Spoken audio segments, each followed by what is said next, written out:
కేశవ అని చెప్పారు, అలాగే మురారి అంటారు, అలాగే కృష్ణ అంటారు. అన్ని నామాల కంటే కూడా అతని భగవంతుని యొక్క అతి ఇష్టమైన పుట్టినట్టు నా పేరు మీనా ఉంది. ఇంట్లో మన ఇంట్లో పుట్టి పేరు పిలుస్తూ ఉంటారు, కానీ భగవంతునికి ఏ నామం అంటే ఇష్టం అంట? కృష్ణ అనే నామం అంటే చాలా ఇష్టం అన్నమాట. కృష్ణ అంటే ఏమిటి? చాలా అర్థాలు ఉన్నాయి. కృష్ణ అంటే ఆకర్షణ, ఎవరినైనా ఆయన ఆకర్షించేస్తాడు. ఎవరినైనా ఒకసారి చూడండి, ఆ దివ్యమూర్తి, ఆ దివ్య సుందరమూర్తిని చూసి ఎవరిని అట్రాక్ట్ అవ్వడం వాళ్ళు ఎవరైనా ఉన్నారా? ఎవరు? సో కీర్తిస్తున్నారు. అలాగే అదోక్షజ అన్నారు. అదోక్షజ అంటే ఏంటి? ఇంద్రియాలు. ఇప్పుడు ఎందుకు ఈ స్తోత్రం చెప్పవలసి వచ్చిందంటే మనం ఇంద్రియాల గురించి మాట్లాడుకుంటాం. ఎందుకంటే మన యొక్క అన్ని చెడ్డ కర్మలకు కారణం ఇంద్రియాలే, అలాగే మంచి పనులకు కూడా కారణము ఇంద్రియాలే. అవునా కదా? అందుకే కదా మనం శరీరాలు తీసుకుంటున్నాము.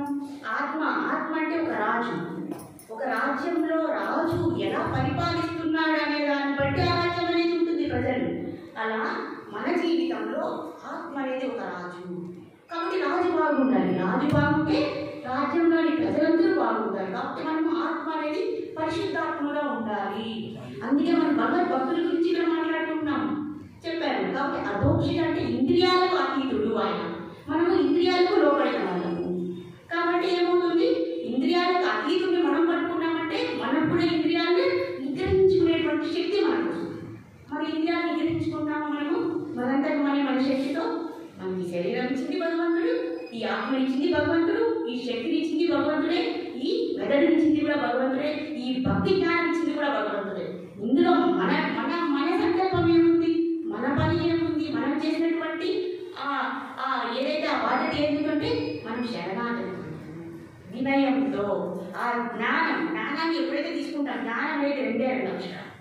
ఎప్పుడు జ్ఞానం మనకి ఎప్పుడు వస్తుందంటే వి అనే అక్షరము దానికి అనుసంధానమైనప్పుడు విజ్ఞానం.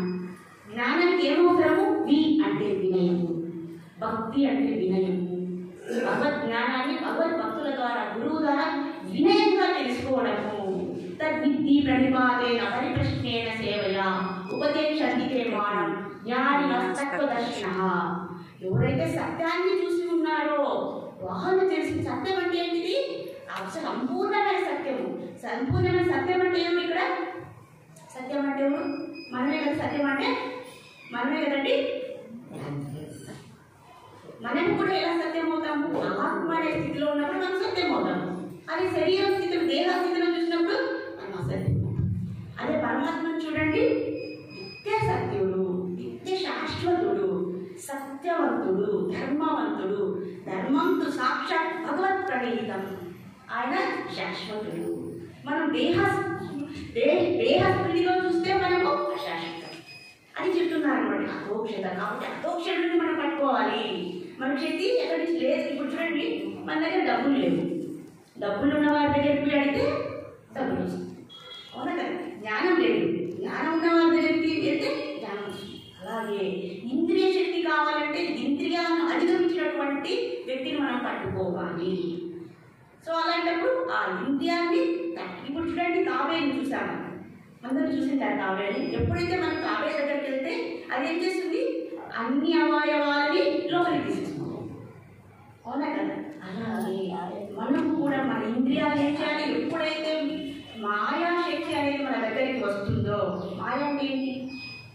మాయ అనేది చాలా రకాలుగా మన మీద ఆవరిస్తుంటుంది. ముఖ్యంగా డబ్బు, అందం, గౌరవం, సంపాదన, అలాగే ఐశ్వర్యం, అలాగే మనకు పదవులు, ఇలా ఎన్నో రకాలుగా మాయ అనేది మన దగ్గరికి వస్తుంది. అప్పుడు ఏం చేయాలి? మన ఇంద్రియాలని మొత్తం ఓపెన్ చేద్దామా? మన ఇంద్రియాలు మొత్తం లోపలికి తీసుకున్నామా? ఇంద్రియాన్ని బయట పెట్టామనుకోండి, మనకు అధోగతి. అదే ఇంద్రియాన్ని చక్కగా వినియోగించుకున్నామంటే వినయంతో మనము ఆ ఇంద్రియాన్ని అధిగమించలేమండి. అది పరమాత్మ వల్ల అవుతుంది. కానీ మనం ఇంద్రియాన్ని నిగ్రహించుకోవాలి. ఇంద్రియాన్ని ఎలా నిగ్రహించుకుంటాము? ఆ ఇంద్రియాన్ని ఎవరైతే ఇంద్రియాలు జయించారో వారి మీద పెట్టినప్పుడు, వారికి సేవ చేసినప్పుడు, వారికి సంబంధించినటువంటి పనులు చేసినప్పుడు ఇంద్రియాలు మనం ఖాళీగా ఉన్నామనుకోండి, మన మనసు పరి విధాలుగా వెళ్తుంది. అదే ఒక పనిని మనం పురమాయించామనుకోండి మన మనసు ఆ పని మీద నిమగ్నమైంది. అది ఏ పని అవ్వాలి? భౌతికమైన పని. భౌతికమైన పని అయితే మళ్ళీ మనకు అదోస్థితి వస్తుంది. అదే ఆధ్యాత్మికమైనటువంటి కార్యక్రమాలు మనం చెప్పాము కదా. మనం ఇప్పుడు చూడండి ఇంద్రియాల గురించి చెప్పాము. ఇంద్రియాలు ఎలా నిగ్రహించుకోవాలి ఈ శ్లోకం ఏం చెప్తుంది? ఈ జిహ్వే జిహ్వే అంటే నాలుగుతో ఏం చేయాలంటే భగవంతుడి యొక్క నామస్మరణ చేయాలంటే మీకు కరెక్ట్గా చెప్పేశారండి ఈ శ్లోకం. ఇంద్రియాలు ఎలా నిగ్రహించుకోవాలి, తద్వారా మనసుని ఎలా అదుపులో ఉంచుకోవాలి, తద్వారా మనము పాపరహితంగా పుణ్యకార్యాలు చేసేటటువంటి శక్తి దేని వల్ల వస్తుందంటే ఈ శ్లోకం ఒక్కటి మనము ఏకాంతంగా కాన్సన్ట్రేట్ చేస్తే, కేంద్రీకరిస్తే, సాధన చేస్తే ఖచ్చితంగా మనం ఇంద్రియాలని మనము అదుపులో ఉంచుకోవచ్చు. ఇక్కడ చెప్తున్నారు ఈ శ్లోకంలో కులశేఖర ఆళ్వారులు ఏం చెప్తున్నారు? కళ్ళు ఉండేది భగవంతుని యొక్క దివ్యమూర్తిని చూడడానికి. అనన్య చింతయంతో మిగతాది అవసరం లేదు, అనన్య ఇతరమైనవి అవసరం లేదు. ఇతరం అంటే భగవంతుడు తప్ప మిగిలినవన్నీ కూడా భౌతికమైనవి, అశాశ్వతమైనవి, దుఃఖం ప్రాప్తించేటటువంటి విషయాలు కాబట్టి వాటిని చూడకూడదు. మన కనిపించింది ఇంద్రియాల గురించి మాట్లాడుతున్నాం మనం. ఆ చాట్లో అదే చూపించాము. ఇది చాలా ముఖ్యమండి. మన జీవితము సక్సెస్ విజయవంతం అవ్వాలంటే ఈ ఒక్క శ్లోకాన్ని అర్థం చేసుకొని సాధన చేయండి. శ్లోకం చూడండి, మళ్ళీ చెప్పండి.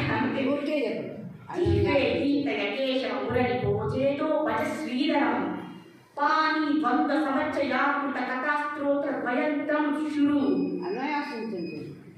కృష్ణం లోకయ లోచయ వయ హరే గచ్చన్ గృహి యుగ్మాలయం జిగ్రగ్రాణం కుంద పాద తులసి మూఢం నమోక్షజం అని చెప్తున్నాను. విశ్వ అంటే ఆ నాలుగు ఏం చేయాలి? హరినామస్మరణ చేయాలి, లేదా భగవత్ నామస్మరణ చేయాలి, సాయి నామాన్ని భజించాలి. అప్పుడు నోరు ఉంటుంది కదా, నోరు అనేది ఆ కార్యక్రమంలో ఎప్పుడు ఎంతసేపు చేయాలి మాతాజీ అంటే మనకు టైం దొరికినప్పుడు ఇలా అప్పుడు నాలుగు అనేది బిజీ అయిపోతుంది. అలాగే ఎప్పుడైతే భగవత్ నామస్మరణ చేస్తామో అప్పుడేమో నాలుగు అనేది అది పవిత్రం అవుతుంది. ఏది మనం చెప్పి చూడండి, మీరు కంటిన్యూగా ఒకసారి ఇది ఆచరించి చూడండి. నామాన్ని కంటిన్యూగా 1 గంట మీరు స్మరించాలంటే ఆ 1 గంట తర్వాత ఆటోమేటిక్గా మన మనసు ఆ నామాన్ని సాయి సాయి సాయి అంటానే రామ రామ రామ ఆటోమేటిక్గా వెళ్ళిపోతూ ఉంటున్నారు. మళ్ళీ మన ప్రయత్నం అవసరం లేదు యాదృచ్ఛికంగా.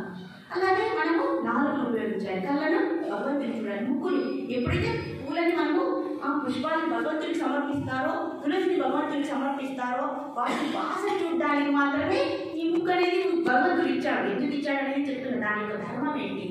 అలాగే చెవులు భగవత్ కథా శ్రవణం చెప్పండి. అన్నిటికంటే ముఖ్యమైనది నవరస భక్తుల్లో శ్రవణం కీర్తనం విష్ణు అన్నాం మనం. అవునా కదా? శ్రవణం భగవత్ కథా శ్రవణం వినాలి. అలాగే నోటితో భగవత్ కీర్తనలు పాడాలి. మనసుతో ఏం చేయాలి? భగవంతుని స్మరిస్తూ ఉండాలి. నవరస భక్తులన్నింటినీ కూడా ఇప్పుడు భగవంతుని కథ మనం వింటున్నాము. మనం టైం దొరికినప్పుడల్లా మనం నిద్రపోయే ఉండైనా సరే ఆ లీలల గురించి మనము స్మరణ చేసుకుంటూ ఉండాలి. అవునా కదా? ఇలా ఇంద్రియాన్ని మనం అలాగే కావాలని చేతులు ఎందుకు ఉపయోగించాలి?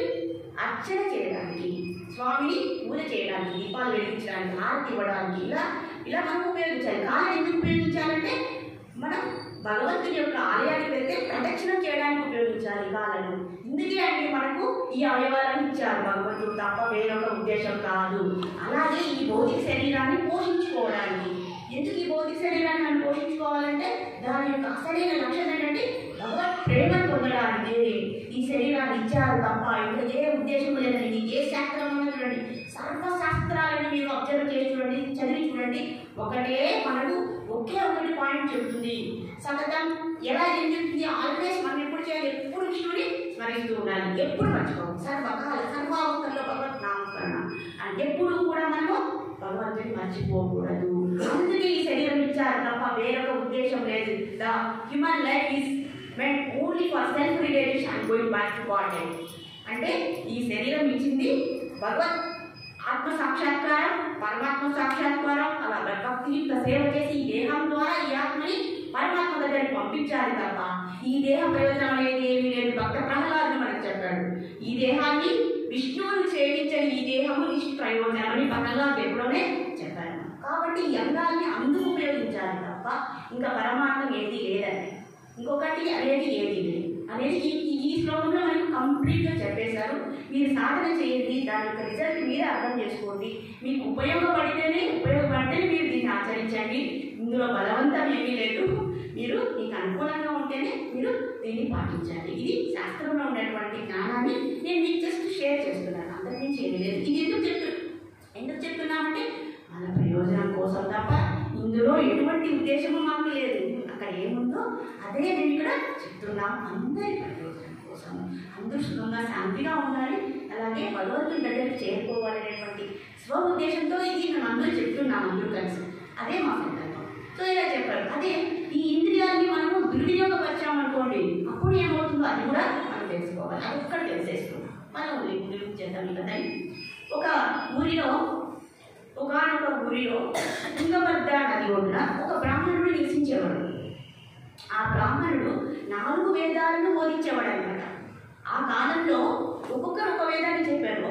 ఒకరు చెప్తే ఏకవేది అంటారు, వాళ్ళని 2 చెప్తే ద్వివేది అంటారు, 3 వేదాలు చెప్తే త్రివేది అంటారు, లేదా 4 చెప్పారు అనుకోండి చతుర్వేది అంటారు. ఇప్పుడు శాస్త్రి అనుకోండి, శ్రవణ శాస్త్రి అంటే ఆయన ఏమంటారు చతుర్వేది శాస్త్రి అని. ఒక మనకి సర్నేమ్ అంటే ఏమంటారు, సర్నేమ్ అంటే ఇంటి పేరు చతుర్వేది త్రివేది వచ్చేస్తుందండి. అలా ఉండేదన్నమాట. అలా బ్రాహ్మణుడు వేదాన్ని బోధించేవాడు అనమాట. కానీ అన్నీ ఉన్నాయి, ఆయన సంపద ఉంది, అలాగే జ్ఞానం ఉంది, అలాగే మంచి బ్రాహ్మణుడు అనమాట. ఆయన మంచి భక్తుడు. ఆయన భార్య పేరు దుందులి. ఆమె అంత అనుకూలంగా ఉండేది కాదనమాట. ఆమె ఎప్పుడు అన్నం గురించి, ఐశ్వర్యం గురించి ఎప్పుడు ఆలోచించేది. భగవద్భక్తి అనేది కొంచెం తక్కువగా ఉండేది. ఇంకా సాధారణమే కదండి, మనకు ఇద్దరిలో ఒకరు మంచి భక్తులు ఉంటారు, ఇంకొకరు ఉంటారు. ఒకవేళ లేకపోయినా పర్వాలేదు. ఇప్పుడు చూడండి, చెడ్డ భార్య ఉందనుకోండి, మన నార్మల్ భాషలో మాట్లాడుతున్నాం. చెడ్డ భార్య అంటే అనుకూలించినటువంటి భార్య ఉందనుకోండి, మన భక్తిని బాగా సీరియస్గా చేసుకోవచ్చు అనుకూలంగా ఉంటే. అనుకూలంగా లేకపోతే శుద్ధభక్తులు అయిపోవచ్చండి ఆ వైరాగ్యంతో. అవునా కదా? ఇంకా వద్దండి, ఈ భార్య వద్దు, ఈ భర్త వద్దు, ఈ సంసారం వద్దు, నేను భక్తి చేసుకుంటాను, నేను వైరాగ్యం తీసుకుంటాను, నేను దేవుణ్ణి భక్తి చేసుకుంటాను అనేటువంటి మనకు వైరాగ్యం జ్ఞానం అనేది వచ్చేస్తుంది. అవునా కదా? అలా ఇక్కడ మనం చెప్పుకుంటుండేది ఇక్కడ ఆత్మదేవుడు కదా. ఆ బ్రాహ్మణుడి పేరు ఆత్మదేవుడు, ఆయన భార్య పేరు తుందులి. ఇలా వాళ్ళ జీవనం కొనసాగించేవారు. వాళ్ళకి అన్నీ ఉన్నాయి, కాకపోతే వాళ్ళకు ఒకే ఒక లోటు, వాళ్ళకు సంతానం లేదు. సో కాబట్టి ఇక్కడ ఆత్మదేవి ఎప్పుడు బాధపడుతుండేవాడు అనమాట. ఒకసారి తుంగభద్ర నది దగ్గరికి వెళ్ళి ఆయన ఎప్పుడు తెల్లవారుజామున ఆయన ఏం చేస్తారు, గాయత్రి మంత్రాన్ని ఆయన పఠిస్తారనమాట. నదిలోకి వెళ్ళి స్నానం చేస్తూ గాయత్రి మంత్రాన్ని ఆయన చాంట్ చేస్తూ ఉంటారు, అంటే ఆయన రిసైట్ చేస్తూ ఉంటారు అనమాట. ఎప్పుడైతే చేస్తారో ఆయనకి దుఃఖం అనేది వచ్చేస్తుంది అనమాట. నాకు సంతానం లేదు అని ఎక్కువ ఏడుస్తూ ఉంటాడు అనమాట. గాయత్రి మంత్రాన్ని జపిస్తూ ఏడుస్తూ ఉంటాడు. నాకు సంతానం, ఎందుకు సంతానం అండి, ఎందుకు మనకు సంతానం కావాలి? ఆయన అనుకున్న విషయం ఏంటంటే, పుత్రుడు లేకపోతే మనకు శాంతంలో పెడతారు. పుత్రుడు అంటే ఏంటి? కుమ్మ అంటే ఒక పర్టికులర్ నరకము, పున్నామ నరకము అంటారు. ఎప్పుడైతే మనం ఒకవేళ తల్లిదండ్రులు పితృదేవతలు మన తాత ముత్తాతలు పున్నామ నరకానికి వెళ్తే, త్రాగం అంటే ఏంటి? త్రయతి అంటే పున్నామ నరకం నుంచి దాటించేవాడు ఎవడంట? పుత్రుడు అంట. శాస్త్రం ప్రకారం 2 రకాల పుత్రులు ఉంటారంట. ఒకరు పున్నామ నరకం నుంచి తప్పించేవాడిని పుత్రుడు అంటారు, ఇంకో వాడిని మూత్రుడు అంటారు.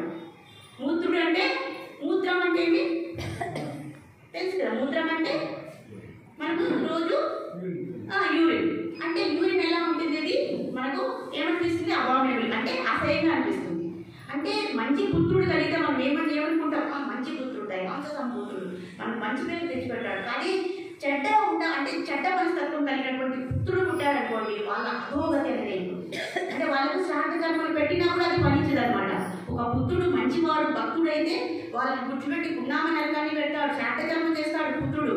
ఒకవేళ పుత్రుడు చెడ్డవాడైనాడు అనుకోండి, అది ఫలించదు. కొత్త వాళ్ళకి సహాయం చేస్తుందంట వాళ్ళకు తాత ముత్తాతలు. అందుకే అండి పుత్రుడు మంచివాడు నిర్మించాలి. ఎప్పుడైతే మనము పిల్లల్ని కనేటప్పుడు మనం ఏం చేయాలి? ముందు మన పిల్లలు కనాలంటే ఏం చేయాలి? మనం ఇప్పుడు చూడండి, పిల్లలు పుట్టాలని మనం పేరు పెడతాము, ఒక కార్యం అనేది చేస్తాం కదా. అలాగే పెళ్ళైన తర్వాత మనం కూడా ఒక కార్యం అనేది చేయాలి. ఆ కార్యం ఏమంటారు? ఏమంటారు తెలుగులో తెలియదు. సరే, పిల్లల్ని కనే ముందు మనం ఒక వ్రతం చేయాలి. ఆ వ్రతం చేస్తే ఎప్పుడైతే ఆ వ్రతాన్ని దేవుని ప్రార్థిస్తే ఒక మంచి ఆత్మ అనేది గర్భంలోనికి ప్రవేశిస్తుంది. ఆ తర్వాత మనము పిల్లల్ని కనాలంట. ఎందుకంటే ఇట్లాంటి ఆత్మలన్నీ కూడా మనలోకి వచ్చేస్తాయి. గర్భధారణ సంస్కారం, వెరీ గుడ్ తెలుగులో. గర్భధారణ సంస్కారం ప్రతి ఒక్కరు చేయాలండి. ఎందుకు చేయాలంటే మంచి సంతానం కోసము. మంచి సంతానం పుట్టిందనుకోండి, మనల్ని చూసుకొని అలాగే మనల్ని పున్నామ నరకం నుంచి తప్పిస్తారు అనేటువంటిది శాస్త్రం ఇక్కడ చెప్తుంది. ఇక్కడ ఏమైంది, ఆయన సంతానం లేదు, అందుకని ఆయన దుఃఖిస్తున్నారు. ఒకసారి ఆయన స్నానం చేస్తుంటే ఒక సాధువు వచ్చారనమాట.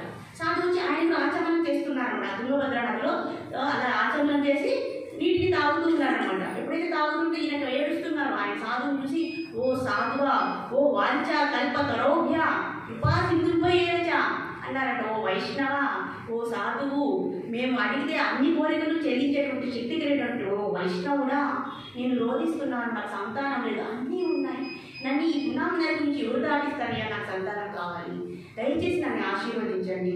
నా భార్య దీనికి సహకరించడం లేదు, ఎందుకంటే వాళ్ళ భార్యకి పిల్లల్ని కనడం ఇష్టం లేదంట. ఎందుకంటే ఆమె అంటము తగ్గిపోతుంది. ఎప్పుడైతే శిశువు అనేది గర్భం దారిస్తే ఆమెకు ఆకారం అనేది వెళ్ళిపోతుంది అనేటువంటి భావం కలిగిందనమాట ఇక్కడ దుందులి. కాబట్టి ఆమె అంగీకరించడం లేదు, అనుకూలంగా లేదు భర్తకి. అందుకని ఆయన ఏడుస్తున్నాడు, రోధిస్తున్నాడు. ఈ విషయాన్ని ఆ సాధువు చెప్పారు. వెంటనే సాధువు చెప్పారు, అయ్యా నీకు సంతానం కలిగేటటువంటి యోగ్యత లేదు, నీ రాతలో అది లేదు, 7 జన్మల వరకు నీకు సంతానం లేదు అని దివ్య దృష్టితో చెప్పారనమాట. ఇంకా బాగా ఎక్కువైపోయిందనమాట ఈయనకు.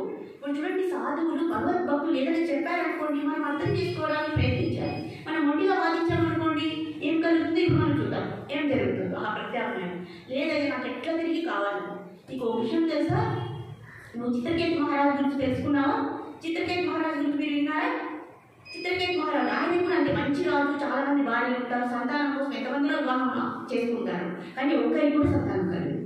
సో చివరిగా అంగీ మహర్షిని లేదా ఆయన నారద మహర్షిని ఇద్దరిని ప్రార్థించి నాకు సంతానం కావాలి అని ఎట్లాగైనా సరే పట్టుబట్టి సంతానాన్ని ఆయన సంతాన ప్రాప్తి పొందుతాడు. ఆయన కూడా ఆయన జీవితంలో సంతానం అనేది లేదు, కానీ ఇక్కడ నారద మహర్షి ఆశీర్వదించారనమాట. సరే నువ్వు ఇంత రోధిస్తున్నావు కాబట్టి అంగీర మహర్షి నీకు సంతానం ఇస్తాను, కాకపోతే ఆ పుత్రుని వల్ల నీకు కొంచెమే సంతోషం వస్తుంది, ఎక్కువ బాధ వస్తుంది అని నారద మహర్షి హర్షశోక అనేటువంటి నామాన్ని ఇస్తారు ఆ బిడ్డకు.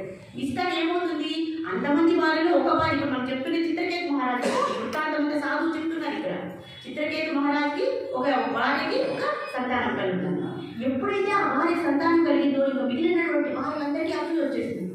అంటే ఇప్పుడేం రాజు ఏం చేస్తాడు, సంతానం కలిగినటువంటి భార్య మీద ఎక్కువ ఇంట్రెస్ట్ చూపిస్తాడు, శ్రద్ధ చూస్తాడు, ఎంతసేపు ఆమెతోనే ఉంటాడు. మిగతా భార్యలందరూ కూడా వాళ్ళకి ఏమనిపిస్తుంది, అయ్యో మా మహారాజు మా ప్రభు మమ్మల్ని పట్టించుకోవట్లేదు, అందరూ మాట్లాడుకొని ఎలాగైనా సరే ఈవిడే ఎక్కువ ప్రేమిస్తున్నాడు, మమ్మల్ని ప్రేమించడం లేదు, ఈ బిడ్డను చంపేది, ఈ బిడ్డను ఏం చేద్దామో చంపేద్దాం, అప్పుడు రాజు అందరినీ సమానంగా తీసుకుంటాం అని వాళ్ళు ఆలోచించి ఆ బిడ్డను ఎప్పుడైతే ఆ బిడ్డ పుట్టాడో 1 సంవత్సరాల తర్వాత ఆయన ఎంతో సంతోషపడతాడు మన చిత్రకేతు మహారాజు. ఎప్పుడైతే ఆ బిడ్డ మరణిస్తాడో ఎంత శోకం అంటే అంత శోకం, బిడ్డలు లేదే మేలు అనిపిస్తున్నారు. అవునా కదా, ఆ శోకాన్ని అధిగమించలేడు. అలాగే ఇక్కడ బ్రాహ్మణుడైనటువంటి ఆత్మదేవుడు కూడా అలాగే పరిస్థితి వస్తుందన్నమాట. సరే ఒక యజ్ఞం చేద్దాము అని చెప్తారు సార్. ఒక యజ్ఞం చేస్తారు, ఆ యజ్ఞ ఫలం నుంచి వచ్చినటువంటి పండుని నీకు ఇస్తాను, నువ్వు తీసుకెళ్ళి నీ భార్యకి నీకు సంతానం కలుగుతుంది అని చెప్తారు. ఎప్పుడైతే ఆత్మదేవు ఆ పండుని తీసుకెళ్లి భార్యకి ఇస్తారు, భార్యకి ఇచ్చి ఇప్పుడు నా సాధువు చెప్పారు, ఆయన భగవత్ స్వరూపులు, ఈ పండుని ఈ మ్యాంగో అంటే ఏమంటారు మామిడి పండు నువ్వు స్వీకరించు, నీకు సంతానం కలుగుతుంది అని చెప్తారు. భార్య ఏం చేస్తుంది, ఇష్టం లేదు, పైకి ఏం చెప్తుంది, అవునా సరే అండి, సరే ప్రభు సరే అని ఒప్పుకుంటుంది. కానీ లోపల ఏం ఆలోచిస్తుంది, సంతానం నేను ఎందుకు కనాలి, ఆ శరీరాత్మంతా పోతుంది, నాకు ఇష్టం లేదు, సరే నేను ఒప్పుకోడు కాబట్టి నాకు పని చేద్దాం అనేసి మా చెల్లెల దగ్గరికి వెళ్తుంది అన్నమాట. ఎప్పుడైతే చెల్లెల దగ్గరికి ఈ వృత్తాంతం అంతా చెప్తుందన్నమాట జరిగింది. చెప్తే వాళ్ళ చెల్లెలు కూడా అలాంటిదే అనమాట, అక్క చెల్లెలు ఇద్దరు అలాంటి వారే అనమాట. అప్పుడు చెల్లెలు ఏం చెప్తుంది, ఆమె చెల్లెలు కూడా అప్పుడు గర్భంలో ఉంటుంది, ఆమె ఏమంటారు ప్రెగ్నెంట్ అయింటుంది అనమాట, గర్భవతి అయింది. ఆమెకు ఇంకా లోపల ఒక బిడ్డ వచ్చింది. అప్పుడు ఏం ప్లాన్ చేస్తారు వాళ్ళు, పని చెయ్యి, నువ్వు ఆ పన్ను తినద్దు, నేను ఎలా గర్భవతిని, నాకు పిల్లలు అవసరం లేదు, ఎందుకంటే నాకు చాలా మంది పిల్లలు ఉన్నారు, నీకు సంతానం లేదు, పని చేద్దాం, నాకు 7-8 నెలల వరకు వ్యాక్సిన్ చెయ్యి, అందరినీ మోసం చెయ్యి, నీ కడుపులో ఏమో పెట్టుకొని గర్భవతిగా నువ్వు అందరినీ నమ్మించు, గర్భవతిగా నమ్మించు. 1 నెల 2 నెలలు కూడా 7-8 నెలల వరకు 7-8 నెలలు ఏం చేస్తారు, ఆ టైంలో ఒక గ్రూప్లో పెట్టేస్తారు అనమాట. గర్భవతి గృహాలు ప్రసూతి కాలము అంటారు. అప్పుడు వాళ్ళని బయటికి రానియరు అనమాట ఆడవాళ్ళని, ఎందుకంటే వాళ్ళని జాగ్రత్తగా కాపాడుకోవాలి. 7-8 నెలల వరకు ఇలా చేసి ఇంకా తిరిగి ఇంకా సంతానం దాన్ని ప్రసవం జరిగే టైంకి ఏమవుతుంది, ఆమె లోపల పెట్టేసి ఇక్కడ ఈమెమవుతుంది, ఈమె కూడా గర్భవతి కదా, ఎవరు దుందులి చెల్లెలు. ఆమె ఏం చెప్తుంది, లోకానికంతా నేను ఇప్పుడు ఎలా గర్భవతిని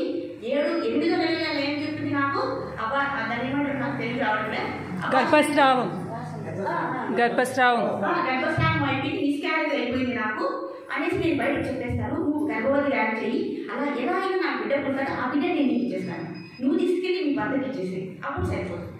మరి ఈ పండుగ ఏం చేద్దామంటే ఏముంది, ఇంటి వెనకాల బయట పారే, ఇంటి వెనకాల దాన్ని పారేసేది అంటారు. ఎప్పుడైతే ఇంటి వెనకాల పారేస్తారు ఇద్దరు మాట్లాడుకునే ఆవులన్నీ ఉన్నాయన్నమాట. ఆ పండుగని ఒక ఆవు తీసుకుంటుంది అనమాట. ఇక్కడ 8 నెలలకి 9 నెలలకి ఇక్కడ దుందిని చెల్లెలకి బిడ్డ పుట్టేశాడు అనమాట. ఈ యాక్షన్ చేస్తుంది కదా, అందరినీ యోగాన్ని నమ్మించింది కదా. ఎప్పుడైతే బిడ్డ పుడతాడో ఆ బిడ్డను తీసుకెళ్ళి దుందునికి ఇస్తుంది, దుందిని తీసుకెళ్ళి ఆత్మదేవి ఇస్తారు అనమాట. అప్పుడు ఆత్మదేవి ఎంత సంతోషిస్తాడమ్మా, నాకు మంచి పుత్రుడు పుట్టాడని సంతోషపడిపోతాడు అనమాట. ఈలోగా ఇంకా ఏం జరిగింది, ఆ ఆవు తిరిగి ఆ పండుని, ఆ ఆవు కూడా ఒక మగ సంతానం కలుగుతుంది అనమాట. ఆవు కూడా ఒక సంతానం ఎలా పుట్టది, చూడడానికి మనవుడు మనిషిలాగే ఉంటాడు, కాకపోతే ఆవు నుంచి ప్రశ్నించినాడు కాబట్టి చెవి, ఆవు యొక్క చెవిలు వస్తాయన్నమాట. అందుకని గోకర్ణ అంటారు. గో అంటే ఆవు, కర్ణ అంటే చెవులు, కాబట్టి అతనికి గోకర్ణ అని వాళ్ళ ఇంటి పెరట్లో గోకర్ణ అనేటువంటి బాబు పుడతాడు. అలాగే దుందిని చెల్లి కూడా ఒక బాబు, ఒక అబ్బాయి పుడతాడు. అతనికి దుందుకారి అనేటువంటి నామాన్ని ఇస్తారు. దుందుకారి గోకర్ణ గుర్తుపెట్టుకోండి. ఇద్దరు పెరుగుతారు. ఎప్పుడైతే పెరుగుతారో చిన్నతనం నుంచి ఈ దుందుకారి తెలుసు కదా, ఇక్కడ దుందిని మంచిది కాదు, ఆ చెల్లెలు మంచిది కాదు, కానీ ఆత్మదేవి చాలా మంచి భక్తుడు అనమాట. ఇప్పుడైతే ఆత్మదేవి గమనిస్తూ ఉంటాడు, ఈ పిల్లవాడు ఎలా పెరుగుతున్నాడు, ఈ పిల్లవాడు ఎలా ఉన్నాడంటే చిన్నప్పటి నుంచి ఆ పిల్లవాడి పనులు ఎలాంటివి అంటే తెలుసండి, అందరి ఇళ్లకు టిప్ పండించడం, చిన్నపిల్లలు ఆడుకుంటే వాళ్ళని తీసుకెళ్ళి వాయిలో వేసేయడము, ఎక్కడైనా అందరూ పెళ్లిళ్ళకు వెళ్ళేటప్పుడు నగలు వాటిలో అయితే వాళ్ళని కొట్టేసి ఆ నగలు దాచుకునేయడము, ఇలా ఎన్నో దుష్కార్యాలు చేస్తూ ఉంటాడు అనమాట. ఈ దుందుకారి, అబ్బాయి పేరు దుందుకారి, ఇలా చేస్తూ ఉంటాడు అనమాట. కానీ గోకర్ణుడు మాత్రము చాలా మంచి సాధువుగా తయారవుతాడు అనమాట, మంచి భక్తుడిగా తయారవుతాడు. ఇప్పుడు తండ్రికి ఏమనిపిస్తుంది, దేని ఈ పిల్లవాడు ఇట్లా తయారవుతున్నాడు, అన్ని కంప్లైంట్స్ అండి, అందరూ వచ్చి కొట్లాడటమే, అన్ని ఇట్లా వైలెన్స్ అనేది చేస్తూ ఉంటాడు అనమాట. ఇట్లా తలనొప్పి అనేది వచ్చేస్తుంది ఆత్మదేవి. ఏంటి నా కడుపులో ఇలాంటి వాడు పెట్టాడు, నాకు సాధువు ఇచ్చాడు, ఇలాంటి పుత్రుడు కలిగాడేంటి అని ఎంత రోధిస్తాడంటే, పిల్లలు పుట్టకముందు ఒక రోధించాడు, పిల్లవాడు పుట్టిన తర్వాత ఇంకా రోధించాడు. అర్థమైందా? ఇక్కడ ఏంటి అర్థం, మనకు ఒక సమస్య వచ్చింది, ఆ సమస్యను పరిష్కరించడానికి ఇంకొక భౌతిక పరిష్కారం తీసుకుంటే అది ఇంకా పెద్ద సమస్య వచ్చింది. ఆ సమస్య లేదు కదండి. ఇక్కడ చెప్పాడు, అయ్యా నీకు సంతానం లేదు, ఎందుకు నువ్వు ఇంకా ఇక్కడే కర్మ తీసుకొస్తావు, పిల్లలు ఉన్నవారు ఎవరు బాగుపడ్డారు, పిల్లలు లేని జీవితమే ప్రశాంత తీసావు, అది నీకు అనిపిస్తాం, అందరికీ పంపించదండి. అది చెప్పినప్పుడు మనం వినాలి, లేదంటే ఇట్లాంటివి జరుగుతాయి. ఇప్పుడు చూడండి, అతన్ని సంఘంలో ప్రవేశపెట్టాడు ఎవరిని, దుందుకారి, ఆయన చేసేటువంటి అట్లాంటి చెడ్డ పనులు ఎవరు చేయలేరండి. ఇలా పెరిగాడు. ఎప్పుడైతే ఇలా పెరిగాడో ఇంకా ఆత్మదేవికి చాలా కష్టం అయిపోయింది అనమాట. ఒకసారి వచ్చి ఏం చెప్పాడు, డబ్బులన్నీ తీసుకెళ్ళిపోతుంటాడు, డబ్బులు ఇవ్వకపోతే కొట్టేస్తాడు బంధాన్ని, డబ్బులు ఇవ్వకపోతే కొట్టి ఇచ్చేస్తాడు అనమాట తల్లిదండ్రులు ఇద్దరిని కూడా. ఇంకా వాళ్ళకి ఏం చేయాలో అర్థం కాలేదు. ఇప్పుడు ఆత్మదేవి వెళ్ళి గోకర్ణ దగ్గరికి వెళ్తాడు. గోకర్ణ కూడా వాళ్ళ పుత్రుడే కదా, ఇద్దరిని బాగా వాళ్ళిద్దరు కలిసి బాగా చూసుకుంటూ ఉంటారు, ఇద్దరిని పుత్రులాగా. గోకర్ణ దగ్గరికి వెళ్తారు. నాయన గోకర్ణ, నువ్వు చూడడానికి నా పుత్రుడిలాగే ఉన్నావు, నాకు ఎందుకు ఆ పుత్రవాత్సల్యం వస్తుంది నీ నుంచి, నీలాగా ఎందుకు లేడు దుందుకారి, ఎందుకు ఇట్లాంటి పనులు చేస్తున్నాడు, నాకు దుఃఖం అనేది వస్తుంది, మీకు ఏం చేయాలి అని గోకర్ణుని అడుగుతాడు.